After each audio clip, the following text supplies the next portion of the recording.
যদি মাজারগুলো ভেঙে দেওয়া হয় তাহলে যারা কবরে শায়িত আছে তাদের সাথে বেয়াদবি করা হবে কিনা।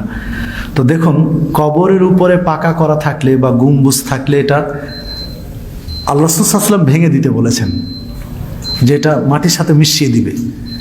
তো এখন আপনার যিনি ওখানে শায়িত আছেন, একজন বুজুর্গ ব্যক্তি, তো তার সম্মানটা বেশি না রাসূল সাল্লাল্লাহু আলাইহি ওয়াসাল্লামের নির্দেশটা সম্মানটা বেশি?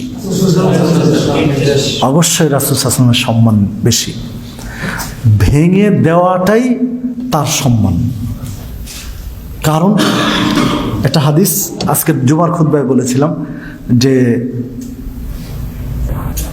আনা আগনা শুরাকা, মানে আমি যে শিরক করা হয় শিরক থেকে মুক্ত, আল্লাহ বলছেন হাদিসে কুদসি।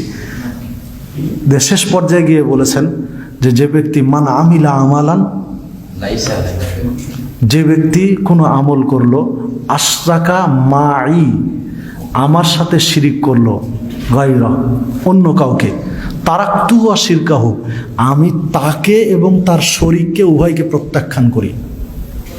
তাহলে এই হাদিসে বোঝা যাচ্ছে, হাদিস সহিহ মুসলিমের এই হাদিসে বোঝা যাচ্ছে যে যার কবর পাকা করে শিরিক করা হচ্ছে, আল্লাহ উভয়কে, যে করছে আর যার করা হচ্ছে, দুইজনকে ছুঁড়ে ফেলে দেবেন। যদি তিনি মন থেকে চান বা এইরকম কোনো চেতনা থাকে বা এরকম টেন্ডেন্সি তার থাকতো আগে থেকে যে তার কবর সম্মান করা হোক বা ইত্যাদি, তাহলে উভয়কে আল্লাহ ছুঁড়ে দিবেন। তো যদি তার কবরটা ভেঙে দেওয়া হয়, তার কবরটা সমান করে দেওয়া হয়, তাহলে এইরকম একটা সিচুয়েশন থেকে তাকে বাঁচানো হলো। তার মানে অবমাননা নয়, বরং তার আরো উপকার করা হলো ভেঙে দিয়ে। আর মোহাম্মদ বিন ইবনে আব্দুল ওয়াহাব নাজদি, তিনি যখন সংস্কার কার্য পরিচালনা করেন আরব রাষ্ট্রে, তখন সাহাবীদের কবর, সাহাবীদের কারো কারো কবরের উপরে গম্বুজ বা কিছু ছিল, এটা ইতিহাসে বোঝা যায়, সেটা কিন্তু তিনি ভেঙে দিয়েছিলেন।